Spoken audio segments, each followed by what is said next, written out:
Claro, bueno, la música de salón, digamos que va a trasladarse precisamente, o sea, de un ámbito público se va a trasladar precisamente a un ámbito privado, ¿no?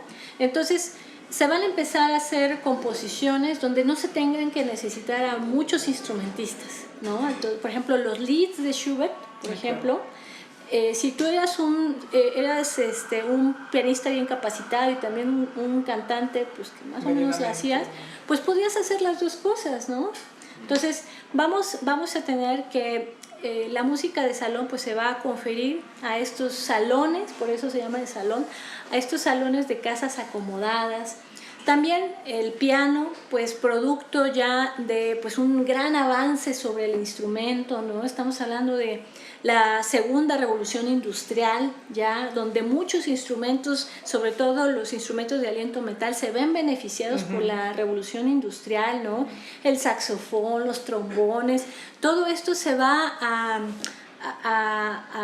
ir, digamos que detallando y ¿cómo decirlo?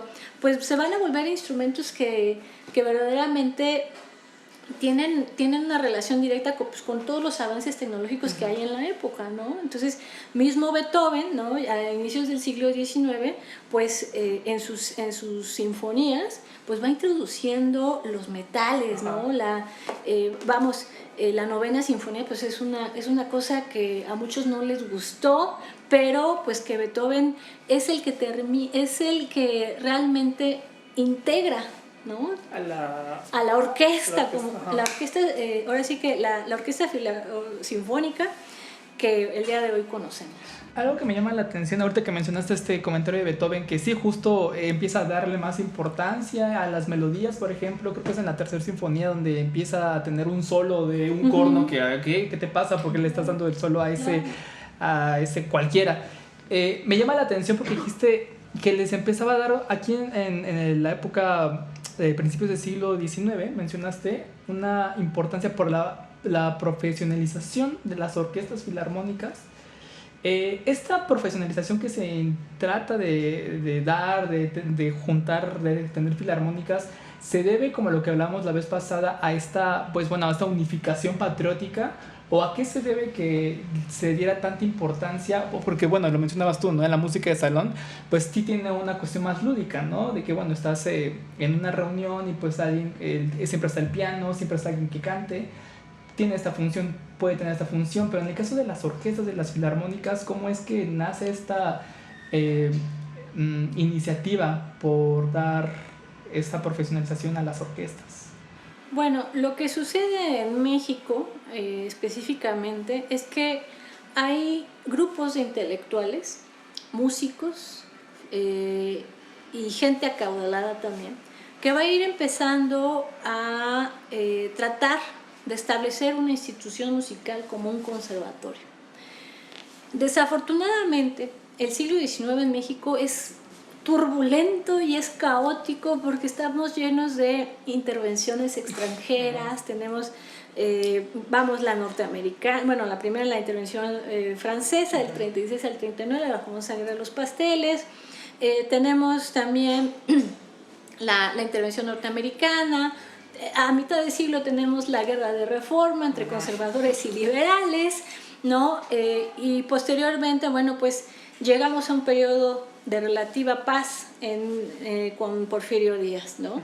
Que se convirtieron pues, en una dictadura de 30 años, pero que se dieron cosas bien interesantes en ese periodo. Entonces, pues evidentemente, un país donde no se puede ni siquiera terminar un periodo presidencial como Dios manda, ¿no? Pues evidentemente esto va a impactar en la vida cultural, ¿no? Sin embargo, no se para y uno pensaría, no, pues es que estaba muy mal la situación del país. Sí, políticamente hablando, sí, o sea, al grado de que Juárez, ¿no? Pues suspende la deuda externa con los franceses, con los ingleses, ¿no? Y bueno, pues se firma ahí un tratado, el Tratado de la Soledad, si no me recuerdo. Y bueno, pues ya se quitan los ingleses de encima, pero los franceses siguen ahí. Napoleón III está ahí sobres. México manda a Maximiliano de Habsburgo y Carlota. y bueno, pues 1864-1867 dura este segundo imperio, ¿no? Que bueno, el primer imperio es el de Iturbide, ¿no?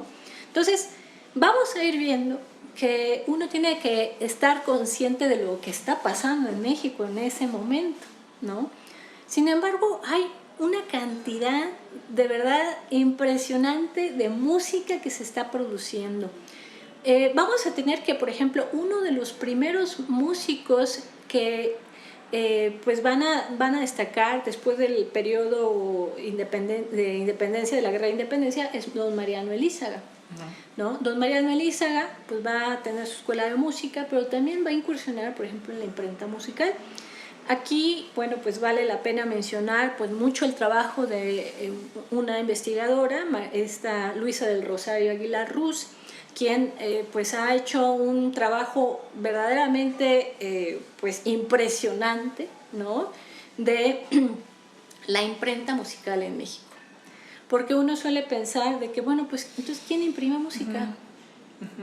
Entonces ella se da la tarea precisamente de buscar en periódicos, buscar en diferentes fuentes, bueno, cuáles eran los ejemplares, qué tipo de música se estaba produciendo, y han logrado reconstruir la historia de la imprenta musical en México, increíble, ¿no? Pues, realmente es un trabajo muy, muy importante lo que ella ha logrado y que ha redescubierto y ha dado luz a esa parte que nadie había estudiado, ¿no? ¿Por qué? Porque vamos a tener que ya a finales, la segunda mitad del siglo XIX, pues entra Wagner y Levin, Nagel y sus sucesores, ¿no? Que pues hasta el día de hoy la Casa Wagner existe, ¿no? En esta calle del centro histórico que se llama Mesones. Y bueno, pues toda esta industria de bueno, quién generaba música, ¿no? Quién imprimía las partituras, ¿no? Porque estamos hablando que ya a finales del 19 las obras se iban a Alemania, en Leipzig muchas veces, y bueno, pues ya regresaban aquí a México, ¿no? Y tenemos estas maravillosas partituras con unas litografías increíbles, ¿no? Y bueno, realmente este mercado de música que se va a generar en el 19, la mujer tiene un papel importantísimo, porque la música en el siglo XIX es un símbolo de bienestar social, ¿no? Se va a traducir en eso, ¿no? Es el adorno de la muchachita que se iba a casar, ¿no? Entonces, vamos a tener que, pues, a alguien se le cayó algo, pero vamos a tener que durante el siglo XIX la mujer va a ser la principal consumidora de esta música, ¿no? Entonces, vamos a ver esta relación, como les decía, entre los amateurs y los profesionales, porque hay una relación simbiótica, ¿no? Aquí entra un elemento que es, bueno, pues el profesional iba y le enseñaba a la muchachita, ¿no? A tocar el piano. En Europa pues se hacía lo mismo, ¿no? Exactamente lo mismo. Y bueno, pues vamos a ir viendo que este comercio de partituras pues estaba enfocado a la mujer hasta cierto punto, ¿no? Y bueno, pues vamos a ir viendo también que la parte profesional, los pianistas profesionales, bueno, pues van a tener un papel también muy importante en el desarrollo de pues la música en el siglo XIX, ¿no?